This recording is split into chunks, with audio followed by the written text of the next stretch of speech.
Sore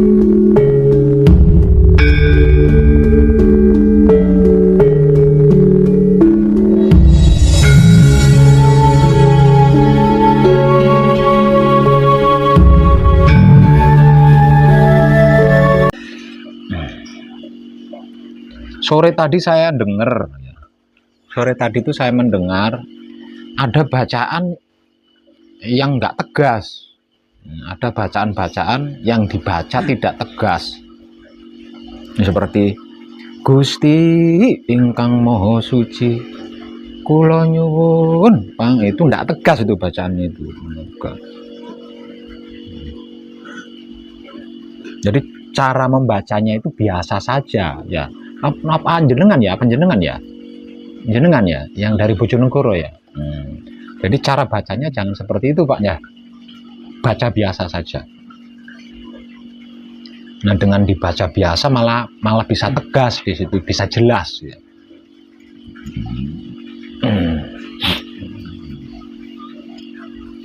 Sini diam. Ini kok. Diam duduk sini, diam. Tidur nantinya tidur.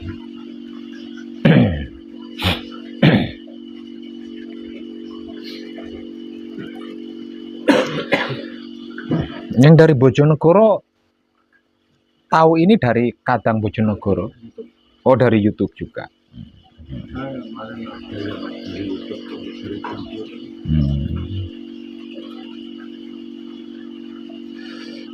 Termasuk yang dari Lampung juga tahu saya dari YouTube kan. Sudah berapa lama nyimak saya di YouTube?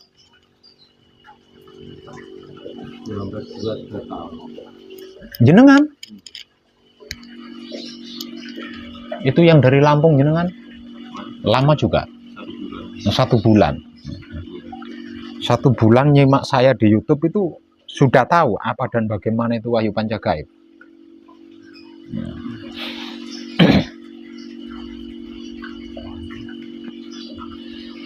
Ini yang dari Bojonegoro tentunya banyak kan pemahamannya dari YouTube. Nah, sampai tahunan kok nyimak saya. 3 tahun deh. 3 tahun nyimak saya di YouTube. Berarti kan sudah paham betul.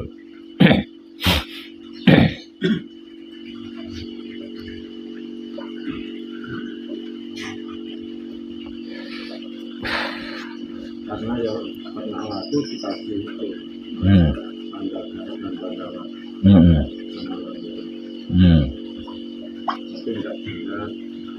Tapi namanya dengan YouTube itu ya.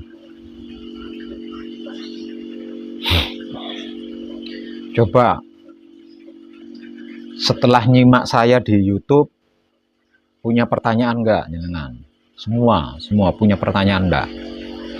Kalau punya pertanyaan coba ditanyakan mumpung ketemu langsung sama orangnya kan.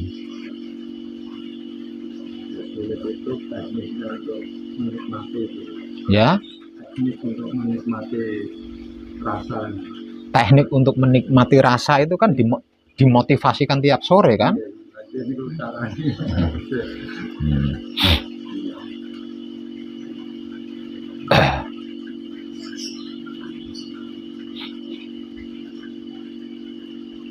Coba ada yang punya pertanyaan enggak? Coba bertanya.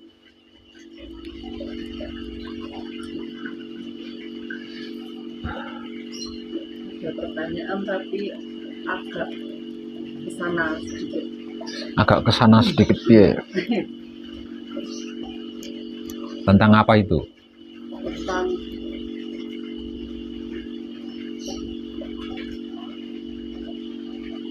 langsung aja ya, tentang rezeki ya.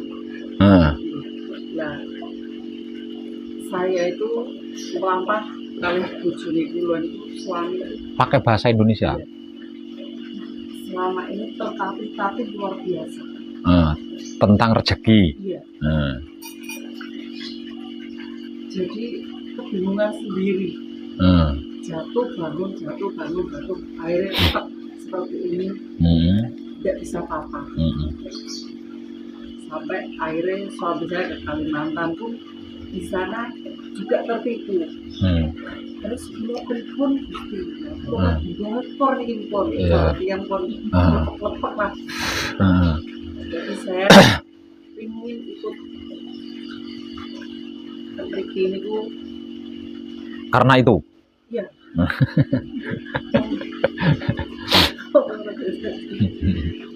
Rasanya pun nyesek-sek terus semangat-semangat.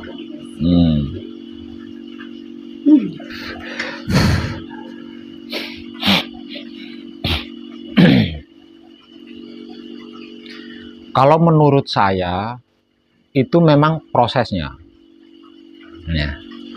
Karena kalau tidak dibuat seperti itu, ada kemungkinan panjenengan menuding panca gaib sesat.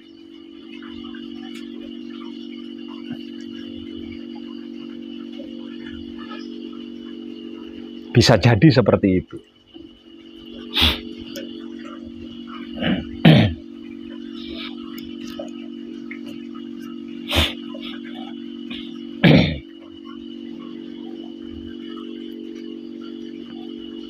Lah, artinya panjenengan mempelajari wahyu panca gaib sampai pada akhirnya mengikuti tahapan manekung atau tahapan gembleng, itu kan dikarenakan punya pamrih terkait rezeki kan, dan itu bukan salah ya, itu tidak apa-apa, asalkan pamrih panjenengan itu selesai di sini ya. Nanti setelah selesai dari sini, meninggalkan pesanggerahan ini, jangan berpamrih lagi ya, jangan berpamrih lagi. Karena apa? Karena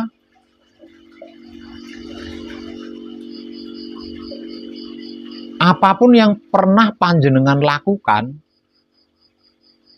yang mengakibatkan pada akhirnya jenengan jatuh, itu karena seluruh apa yang panjenengan lakukan disebabkan oleh pamrih. Apapun loh yang jenengan lakukan ya, apapun itu.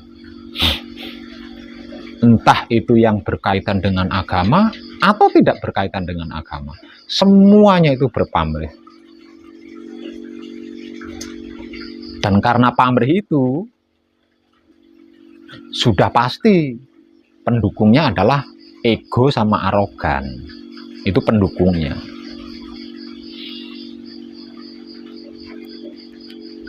Sampai pada akhirnya jenengan benar-benar jatuh dan tidak bisa bangkit lagi. Jatuh tidak bisa bangkit lagi. Lah dari sini panjenengan kan bisa mengambil ilmunya. Bisa mengambil ilmunya agar supaya tidak mengalami seperti yang dulu lagi. Nah, kalau panjenengan tetap kekeh berpamrih, panjenengan akan mengalami seperti dulu lagi.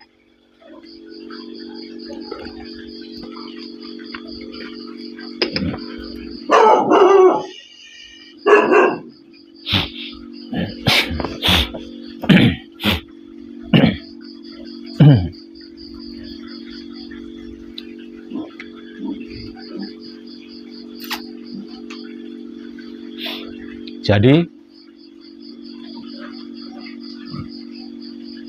setelah selesai nanti meninggalkan pesanggerahan ini,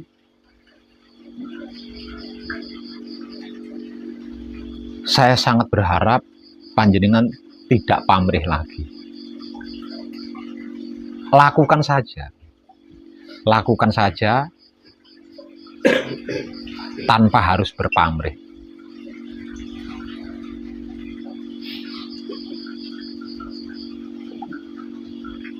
Semuanya,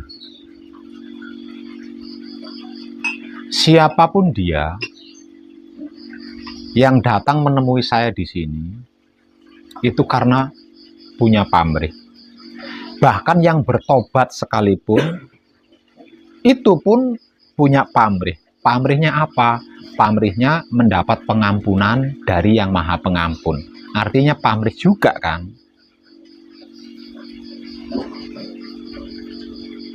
Dan itu bukan sesuatu masalah gitu loh. Itu bukan sesuatu masalah. Asalkan setelah selesai jangan pamrih lagi. Karena apapun resiko yang panjenengan alami seumur hidup ini, itu adalah resiko dari pamrih itu tadi gitu loh. Hasil dari pamrih panjenengan itu tadi. Kebingungan panjenengan, kebodohan panjenengan, jatuh bangunnya panjenengan, sakitnya panjenengan, semuanya itu hasil dari pamrih itu tadi.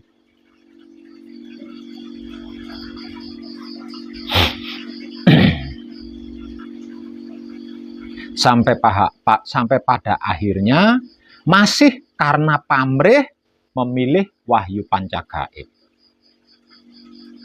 Pamrih atau tidak pamrih, ketika panjenengan mulai memilih wahyu pancagaib, kemudian mempelajarinya, maka dimulai daripada saat itu juga panjenengan melakukan laku murni.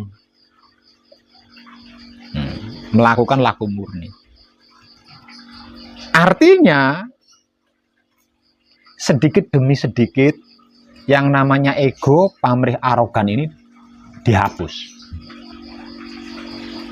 Kalau tidak, berarti tidak murni. Sampai pada akhirnya,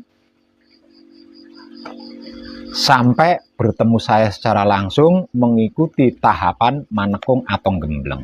Nah, ini penyelesaiannya. Penyelesaian daripada laku murni adalah manekung atau gembleng. Selesai manekung, selesai gembleng, berarti selesai kan? Semua ego itu selesai. Semua pamrih itu selesai. Semua arogan itu selesai. Semua dosa itu selesai. Semua luput itu selesai. Semua karma itu selesai. Semua penyakit, semua masalah, itu semuanya selesai semua. Nah, setelah sudah selesai semuanya, berhenti. Jangan mengulang seperti masa lalu lagi. Jadi, bukalah lembaran buku baru. Lembaran hidup baru. Tanpa nyontek, tanpa membawa masa lalu.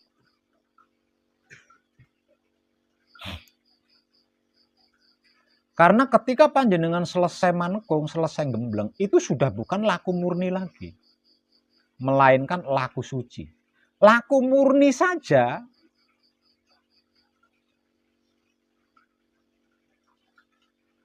tidak bisa. Ada pamrih satu titik itu tidak bisa. Itu di laku murni loh ya. Itu di laku murni. Apalagi laku suci. Lah di sini posisi daripada istilah bertobat. Jadi setelah selesai manekung, setelah selesai gembleng, kita sedang laku suci. Artinya sudah bertobat nih. Bukan mau bertobat ya, tapi sudah bertobat, setelah bertobat. Nah, jadi pertobatan ini jangan dinodai lagi gitu. Jangan dinodai lagi. Karena apa? Karena kalau pertobatan yang sudah dilakukan ini sampai ternoda lagi, maka kita akan kembali kepada masa lalu lagi.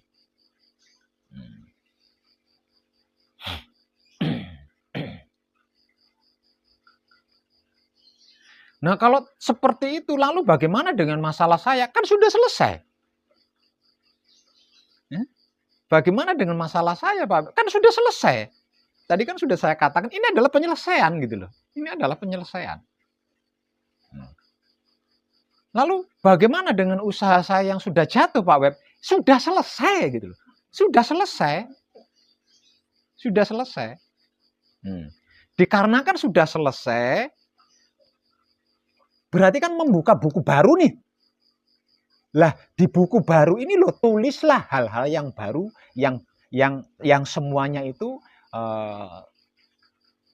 terbungkus dengan kesadaran rasa cinta kasih sayang hidup. Jangan bawa-bawa masa lalu.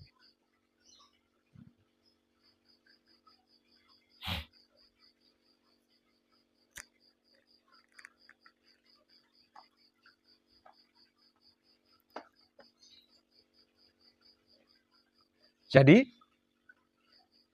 ego, pamrih, arogan, masa lalu kita yang seumur hidup kita itu menyiksa diri kita, mencelakai diri kita.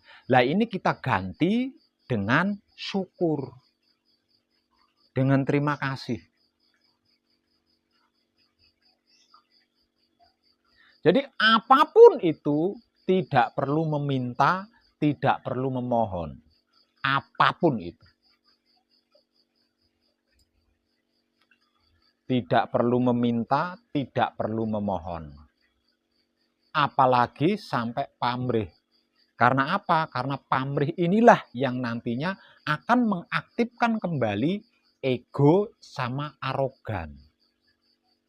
Jadi yang bisa mengaktifkan ego sama arogan itu adalah pamrih.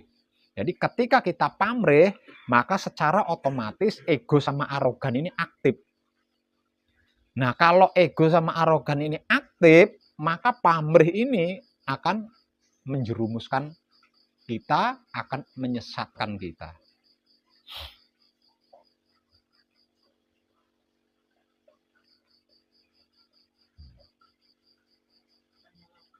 Ya.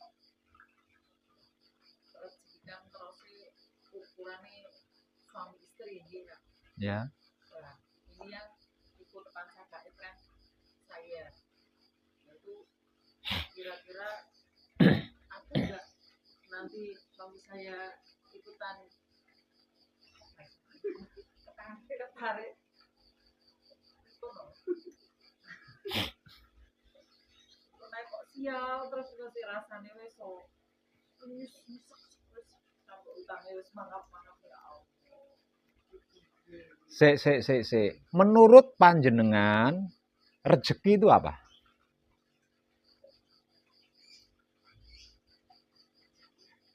Coba, saya pengen tahu menurut panjenengan rezeki itu apa? Nah, ini perkaranya ini. Nah, ini perkaranya ini.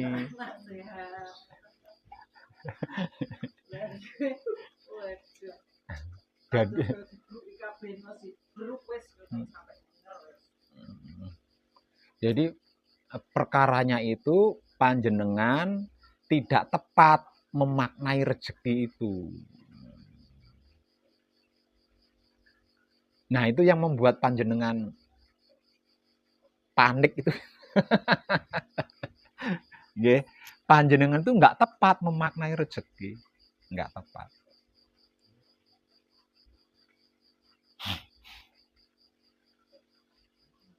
Rezeki itu bukan uang. Nggih, rezeki itu bukan uang. Karena apa? Karena uang itu bukan buatan Tuhan. Rezeki itu dari Tuhan. Rezeki itu buatan Tuhan, rezeki itu dari Tuhan, rezeki itu yang diberikan oleh Tuhan. Semisal contoh, saya memberi uang sama jenengan, itu bukan rezeki loh ya. Ya, itu bukan rezeki loh.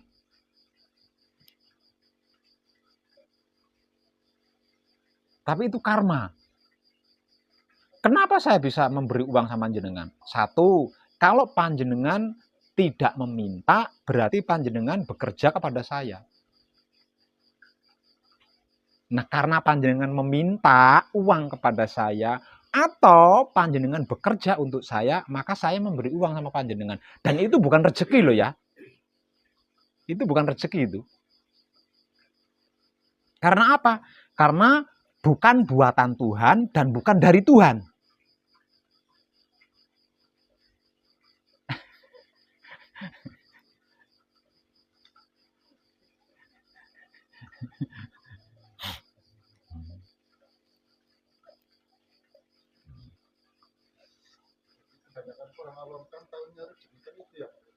Iya.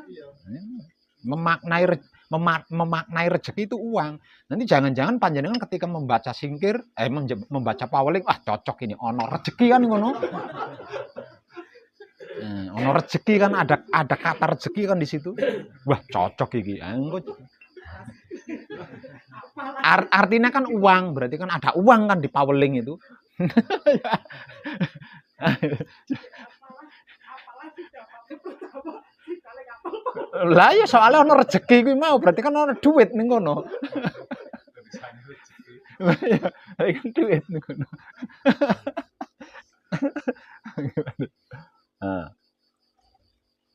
Bukan.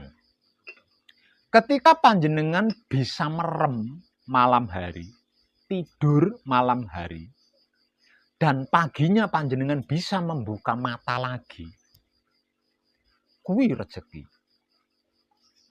Rezeki pertama yang panjenengan terima pada hari itu adalah panjenengan bisa melek lagi di pagi hari. Itu rezeki pertama.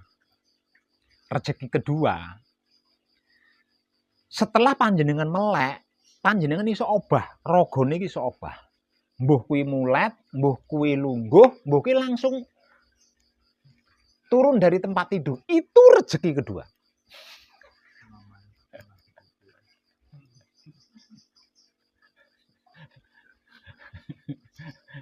Melek mawon rasane isin. Rasane Berarti jenengan nolak rezeki kuwi.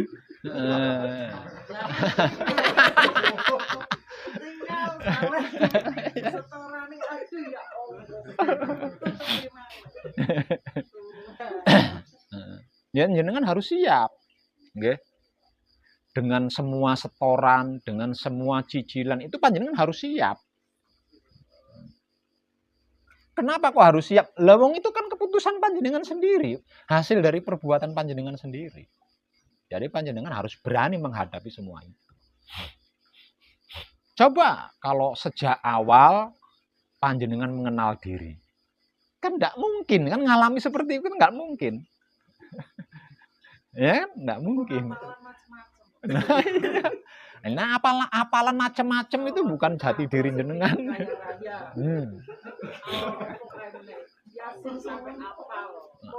Al rezeki ana ora? Sampai kapal boleh sampai pegel. Dia harus sampai melek. Keliru bacaane. Jajal ketemu aku biyen tak tuturi bacaane. Padahal bacaane ki gampang. Wayahe salat subuh melampur ngantuk bener. Nah iya gara-gara orang kalimat rezeki kan. Padahal amalan ki gampang, bacaan ki gampang. Tidak ada Tuhan yang ada uang. Rezeki itu kan maknane akeh. Ya, arti makna dari rezeki itu maknanya banyak. Yang ada di pikiran panjenengan uang, panjenengan berdoa minta rezeki. Apa Gusti Allah keliru lek weneh rezeki iso melek isu dudu duit lho. Kan itu kan rezeki. Lan jenengan kan mindsetnya mau duit toh. Tapi jenengan ndak pernah mau minta duit sama Tuhan. Mintanya rezeki. Monggo iya kan? Ya bener ah. Jajal lek wiridane kaya aku mau, tidak ada Tuhan yang ada duit. Ada duit. Cetha kan ya, jelas kan? Rezeki kan enggak jelas. Jadi jangan nyalain Tuhan loh. Soalnya dengan mintanya rezeki. Rezeki itu perwujudannya banyak. Ya teko sitok kan diwehi. Engko giliran tekan duit ora memadai. Karena tidak memadai, karena tidak mencukupi, panjenengan tetap tidak mau bersyukur. Belum bisa bersyukur, minta lagi. Tembung minta tetap rezeki maneh. Yang kok kan maneh kok warne neh dikasihnya kan bermacam-macam lagi dikasihnya. Termasuk uang. Tapi uang yang diberikan itu tidak memadai, tidak mencukupi kan? Tidak mencukupi. Makanya tidak berhenti panjenengan meminta di situ. Besoknya diulang lagi minta rezeki yo ngono. Lah terus kapan rampungnya? Kapan rampungnya? Itu banyak di antara kita yang tidak tepat memaknai rezeki. Apalagi kalimat rezeki di dalam Pauling sama sekali itu bukan tentang uang, bahkan bukan tentang kesehatan, tentang apa namanya ya termasuk kesehatan itu, termasuk bisa melek lagi di pagi hari, itu bukan yang dimaksud rezeki di dalam paweling loh ya.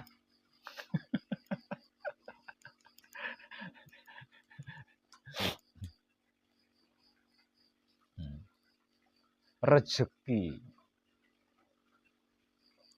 dijaluk ya masalah. Gusti. Dan saya harap nanti setelah manekung, setelah gembleng, panjenengan tidak mengulang itu lagi loh ya. Tidak mengulang itu lagi lah. Terus berhubungannya ini kurang kados nasib. Hah? Nasib. Apalagi nasib. Nah, pripun kados sudah nggak bisa bergerak ini mau ke sini aja susah setengah mati. Satu sama nggak punya. Utang Pak Armin. Nambah utang neh to. Iki jujur-jujuran mau. Kulo saking-saking iki ya Allah. Terus ninggal simak. Simak kecelakaan Pak motor sing ditabrak simak biar ngaspal. Tiba. Kulo ketemu pengen isu awan sore jam saya. Padahal anaknya ada 8. Sing kebarengan kulo. Terus dan terus pokoknya enggak setengah SMA itu terus hanya kamu boloso mama tak kabur orang kok nek ono bantong kalau Pak orang delok aku niat yang mangkat Pak Mir tak jarak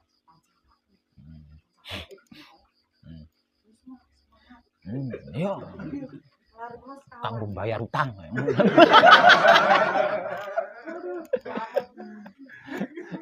Belum mangkat terus nekat. Ngomongnya ini, aku sudah rumahnya. Terus pokoknya nekat luar biasa. Tujuan itu lo akan beri ke Kalimantan. Itu sajarnya bayaran sak menten pret. Ya Allah ya, tanggali bulan ini nyumen di sore nanti Pak udah kok. Malah mbok tipokke wong. Berarti bojone sampean ning Kalimantan ndungane ya njaluke rezeki. Ngene padha.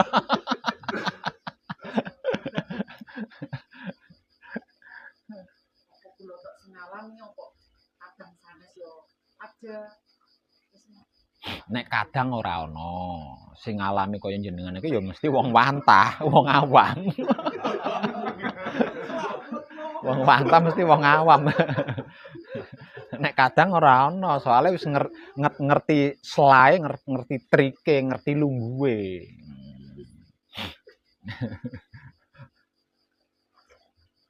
Tapi lebih baik begitu loh daripada diem aja sama seperti jenengan loh ya. Saya suka itu. Seperti itu. Itu lebih bagus. Karena dengan begitu jelas kan? Jelas.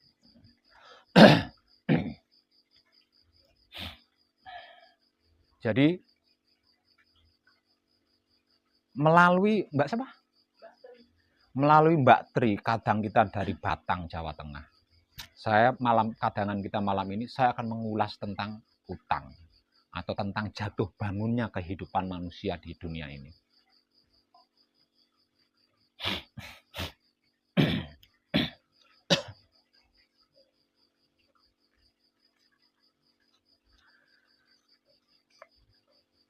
Seperti yang sudah sering saya sampaikan di banyak video saya. Sebenarnya saya sering menyampaikan ini loh Mbak ya. Di video itu saya sering sekali. Nah iya. Enggak, maksudnya pemahaman tentang ini loh ya. Iya, pemahaman tentang ini. Bahwasanya pada mulanya masalah itu enggak ada, Pak. Ini masalah apapun ya, termasuk terutama utang kuwi mau. Awalnya itu enggak ada gitu loh.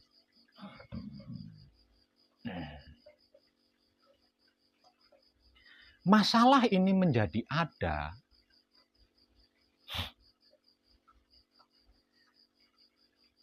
ketika makhluk yang disebut manusia ini merasa malu sama Tuhan. Awalnya malu, sepele banget ya.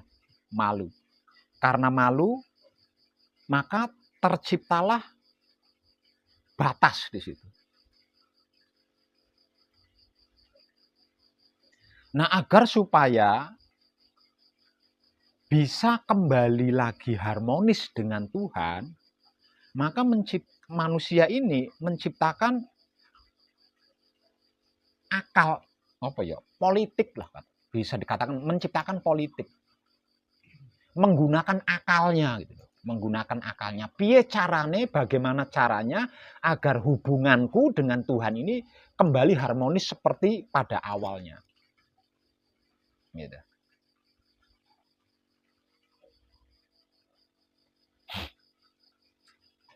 Lah, itu kan pamrih. Awalnya dari situ tuh. Kemudian dikarenakan punya tujuan, punya maksud,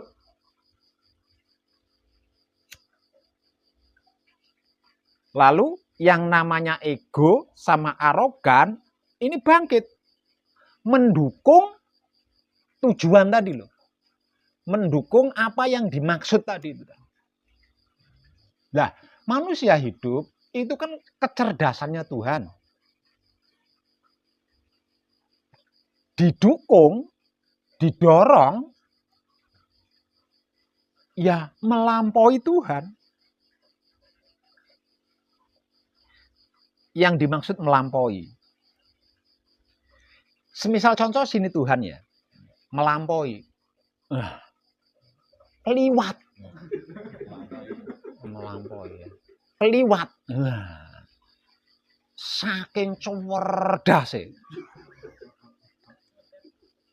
Saking cerdas ya.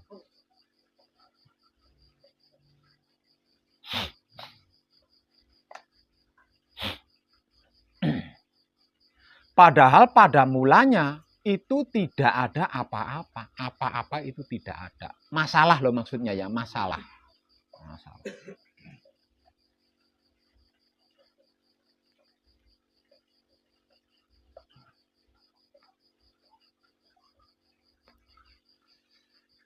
Kenapa? Awalnya kok tidak ada apa-apa? Dikarenakan pada awalnya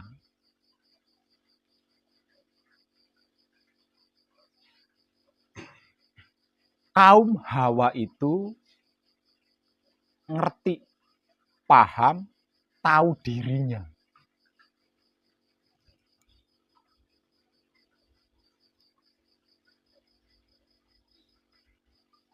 Tahu dirinya.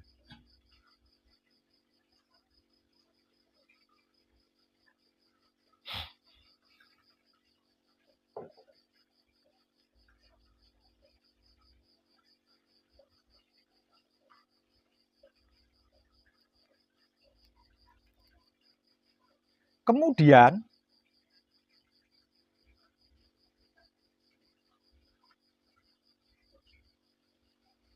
kaum Hawa, kalau saya katakan kaum Hawa, ya cocok juga ya. Jadi kayaknya yang lebih cocok itu Adam Hawa lah. Karena kehidupan manusia itu kan bermula dari situ. Jadi Adam Hawa itu adalah manusia pertama, Mas. Adam Hawa itu manusia pertama sebelum ada manusia-manusia lain. Nah, itu kehidupan kita itu bermula dari situ. Lah masalah ini menjadi ada ketika Hawa itu lupa diri. Ketika Hawa lupa diri.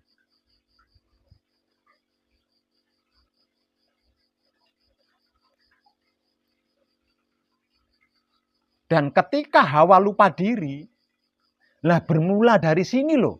Yang namanya malu itu ada.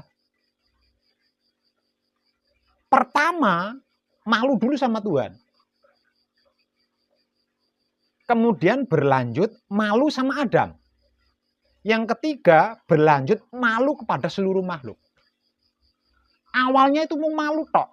Dan ini dialami oleh Hawa. Nah, dialami oleh Hawa.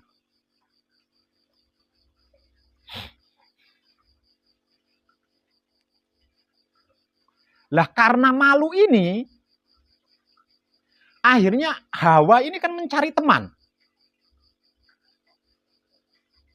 Dan yang pertama kali diajak malu bareng adalah Adam. Nah, adalah Adam. Nah, setelah Adam tahu malu, akhirnya dua-duanya punya malu kan? Dikarenakan dua-duanya punya malu, akhirnya masing-masing sibuk menutupi diri.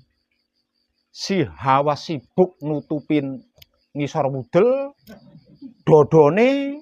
Nah, si Adam juga sama, sibuk mencari penutup kemaluannya. Lah bermula dari sini loh masalah itu muncul sebenarnya. Bermula dari sini. Nah itu titik mulanya loh ya, titik mulanya. Nah setelah kedua-duanya ini kemaluannya tertutupi menurut dia. Menurut dia Tuhan kan nggak bisa ngelihat. Kalau dada saya tutupi, Tuhan kan nggak bisa ngelihat. Makanya dia nggak malu kan. Gitu. Padahal walaupun ditutupi baja sekalipun Tuhan tetap bisa melihat. Nah, gara-gara malu ini kesadaran jadi tertutup.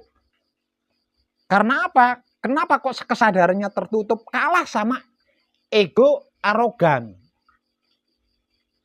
Kalah, kesadarannya ini dikalahkan oleh ego dan arogan.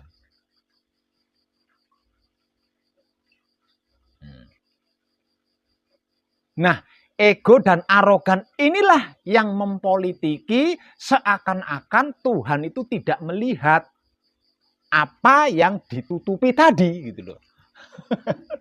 Apa yang ditutupi tadi seakan-akan Tuhan itu tidak bisa melihat. Itu menurut akalnya. Padahal secara sadar ditutupi baja sekalipun Tuhan tetap melihat gitu.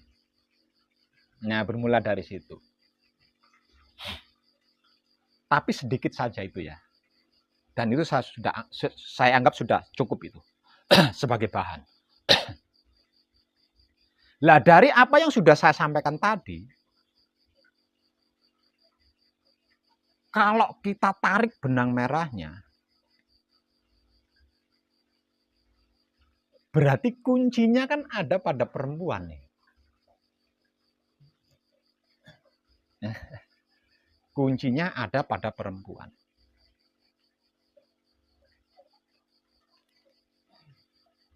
Artinya, andai saja pada awal mulanya tadi, Hawa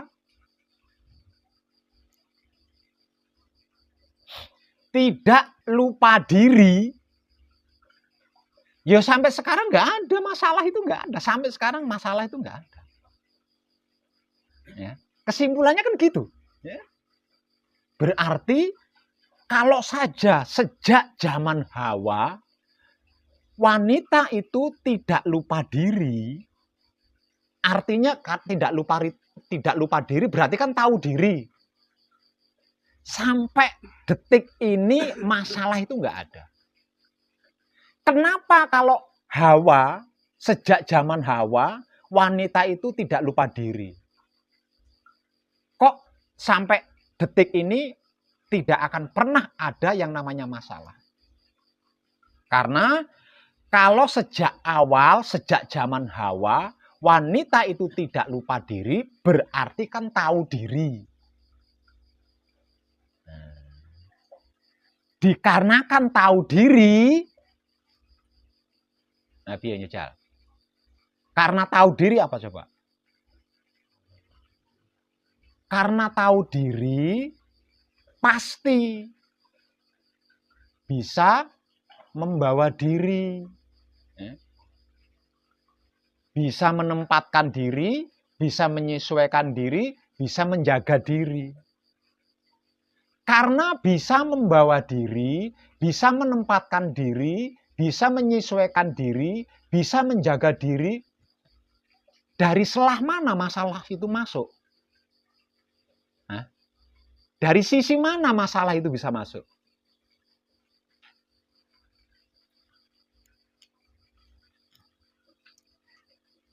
Paham Mbak Rika?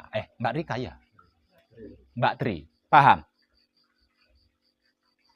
Nah, kalau diambil kesimpulan, benang merah tadi, ujungnya dibundel menjadi kesimpulan, andai saja seluruh wanita di antero jagat raya ini tahu diri, berarti tidak ada masalah kan.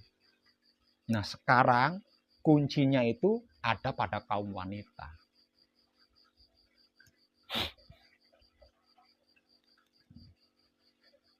Aslinya laki-laki itu hanya ikut nanggung aja.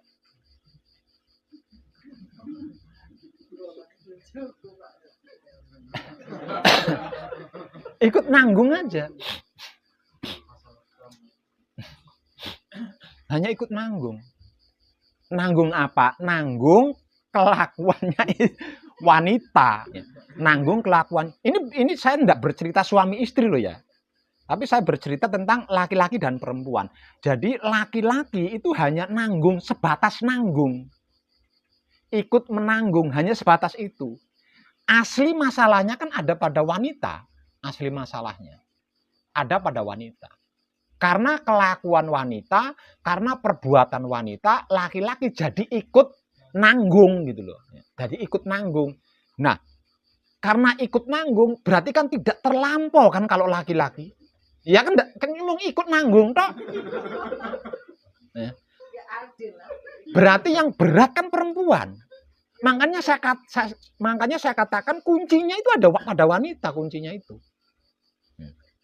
Kuncinya itu ada pada wanita. Artinya andai saja setiap wanita itu tahu diri, yang berarti pasti bisa membawa diri, bisa menempatkan diri, bisa menyesuaikan diri, bisa menjaga diri, masalah itu sesungguhnya nggak ada. Jadi ketika ada seorang wanita tergugah tentang Wahyu Pancagaib dan ikut pengkajian tentang Wahyu Pancagaib, itu saya seneng banget, Mas. Seneng banget. Karena apa? Karena setiap diri manusia akan segera mengetahui kuncinya masing-masing gitu. Karena apa? Karena bermula dari wanita, Mas. Bermula dari wanita ini. Sebab karena itu filosofi leluhur kita mengatakan wanita itu adalah tiang negara, tiang agama, tiang rumah tangga. Nah, kalau sebuah perguruan tiangnya perguruan. Kalau padepokan tiangnya padepokan. Tidak berhenti di situ. Bahkan dinyatakan surganya Tuhan itu ada, tapi kan banyak yang nggak ngeh di sini.